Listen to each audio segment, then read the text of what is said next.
Every dock in America has a Bayliner joke. Every marina, every boat ramp, every forum thread where someone asks what they should buy for their first boat. The name itself has become the Punchline. Bayliner.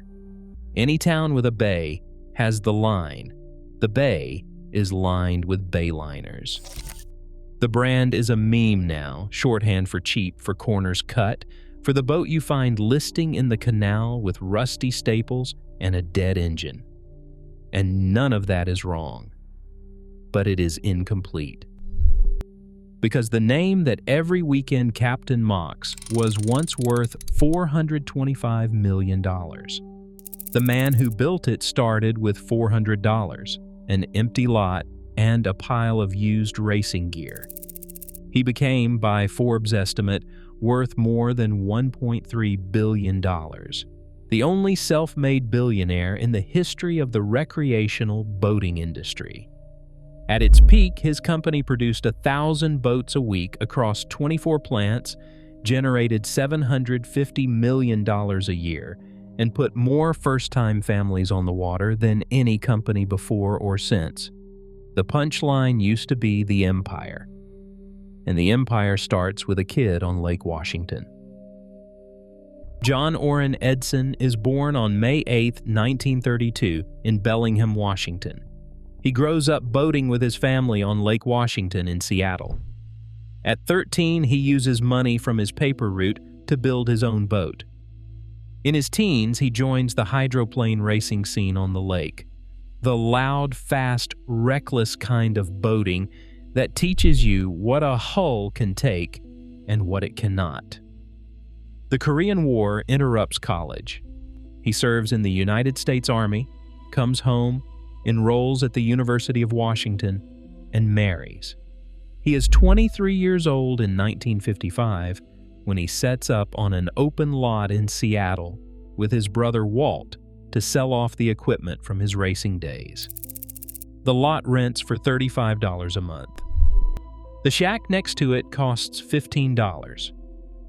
The starting capital is $400. The inventory is a few boats on consignment and whatever Orrin can rig together from used parts.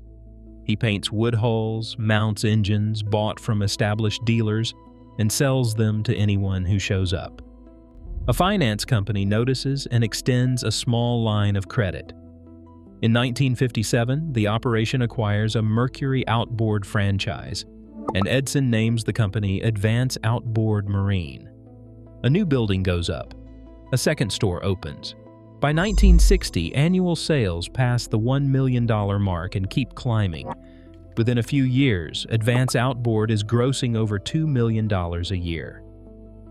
For context, the national average gross for a marine dealership in this era is $185,000 a year, and the mortality rate of marine dealers in the Seattle market is 60%. Edson is outselling the national average by a factor of 10 and doing it from a business that did not exist a decade earlier. The reason is simple. Every competing dealership in Seattle closes on Sundays. Edson opens. He gives customers 2 full weekend days to shop for boats, and they shop with him. He expands to 6 locations in Seattle, then opens stores in Dallas, Houston, Clear Lake in Texas, and Miami. He sees what the retail customer wants and cannot get from the boat builders who supply him. So he contracts with a local manufacturer to build 2 low-cost runabouts to his own specifications. A year later, he brings the manufacturing in-house. In the early 1960s, he purchases the brand name Bayliner from a boat builder named Al Koffel in Tacoma, Washington for $100. In 1966, the company transitions from plywood to fiberglass, building boats in a barn on a berry farm in Marysville, Washington. By 1969, production moves to a proper assembly plant in Arlington, Washington. In 1972, the company incorporates officially as Bayliner Marine Corporation. The factory sits in rural Arlington. The boats are rolling.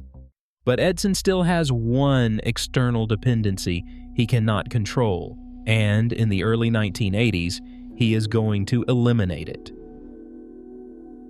The 1970s hit the American economy hard. The oil crisis drives fuel prices through the roof.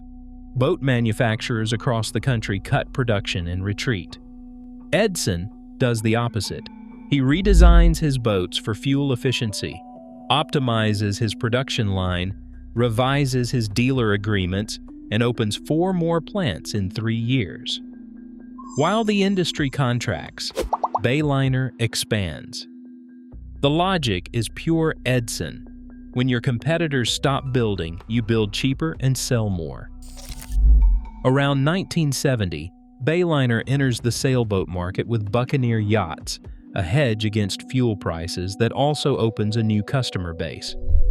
By the late 70s, the company is the dominant recreational boat manufacturer in the Pacific Northwest and pushing into national distribution. The operating doctrine is now fully visible. Edson runs a marine company the way Henry Ford ran a car company. Uniform colors, 1 engine option per model, no dealer customization, shared windshields and hardware across model lines.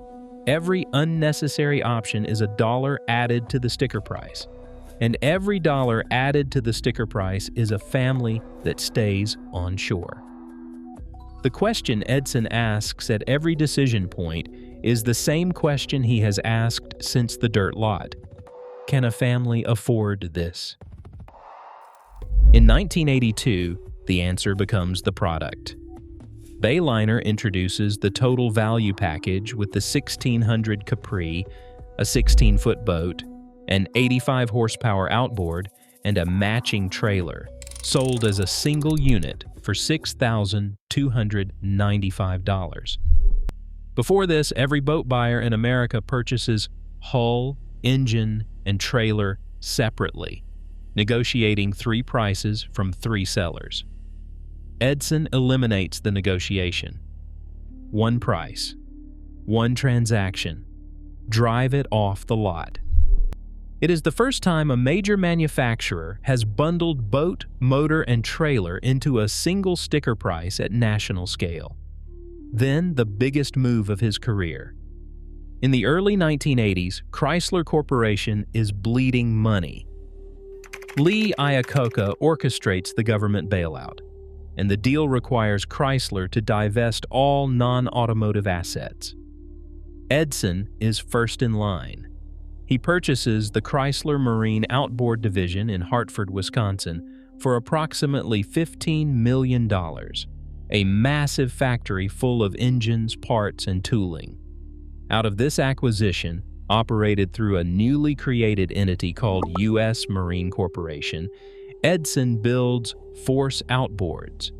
He now controls every input in the chain: hull, engine, trailer.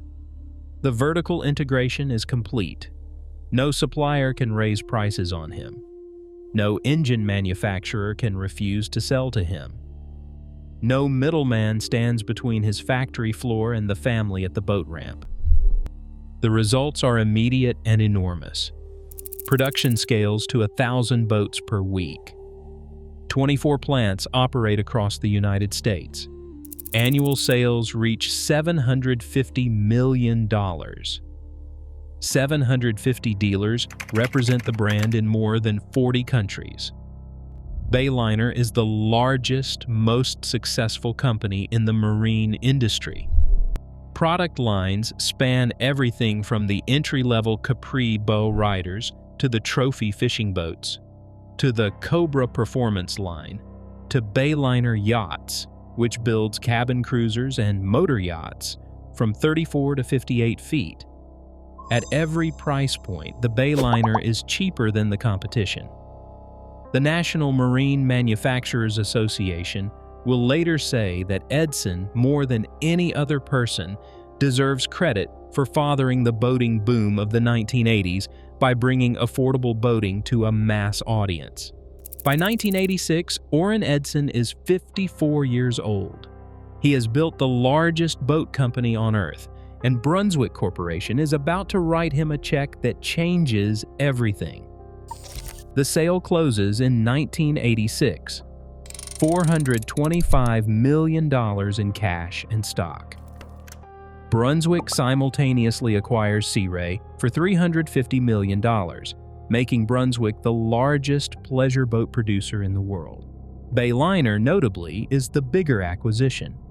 Edson exits the company and becomes, by Forbes' measure, a billionaire. In 1992, he buys a majority stake in Westport Yachts and applies his production line thinking to superyachts.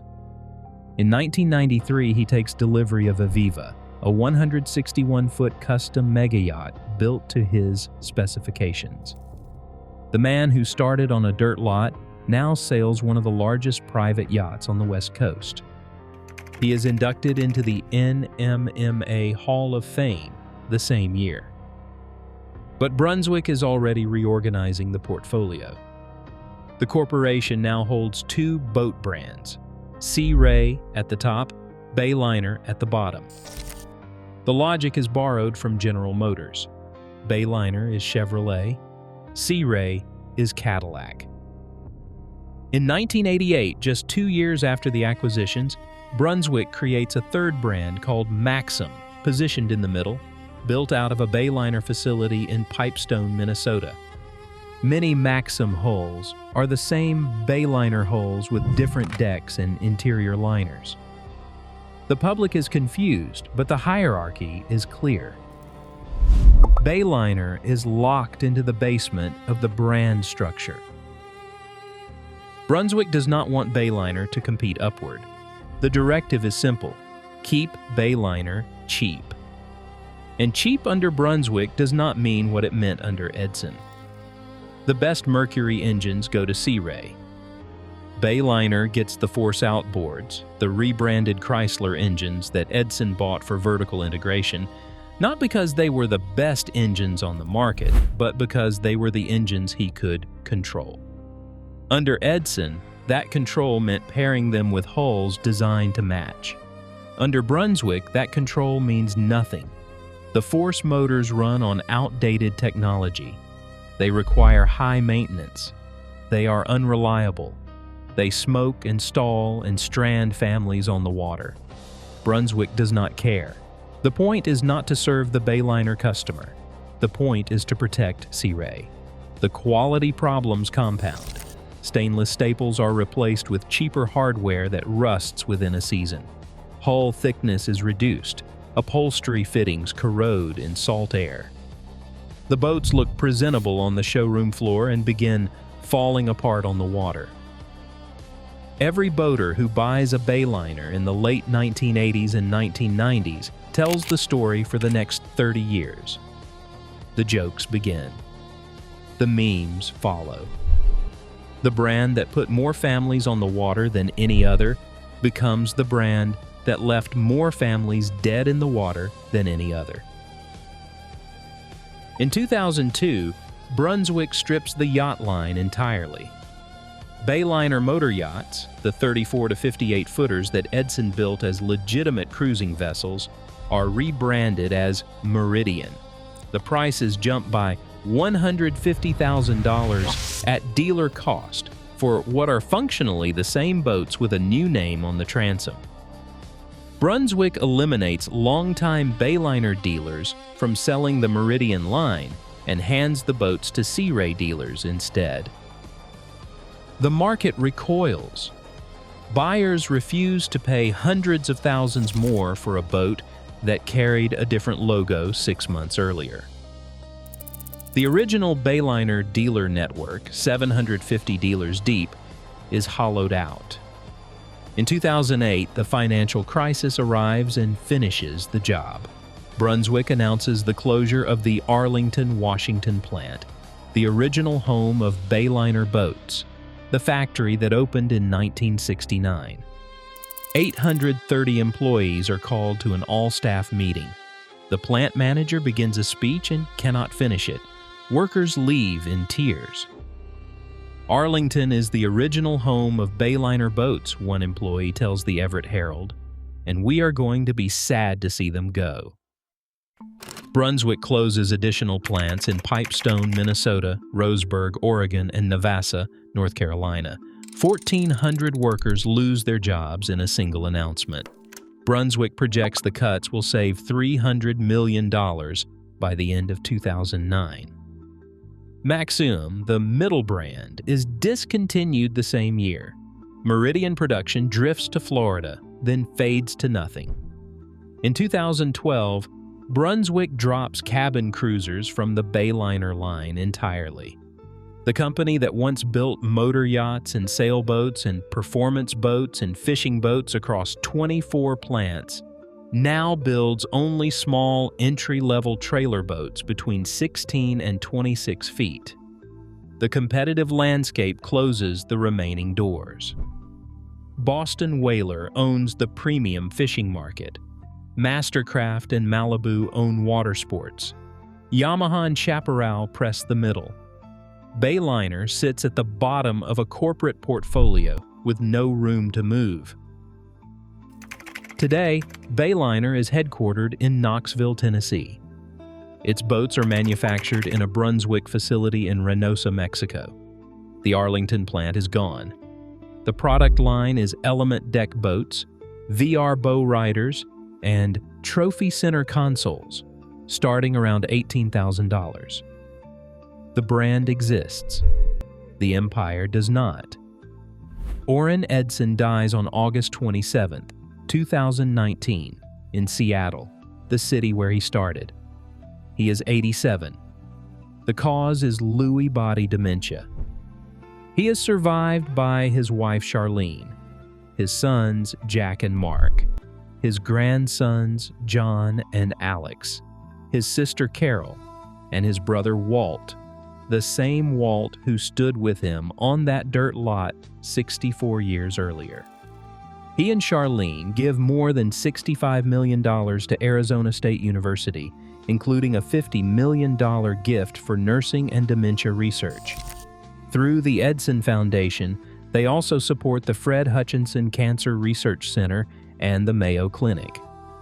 Edson ran his company by asking one question at every decision point: can a family afford this?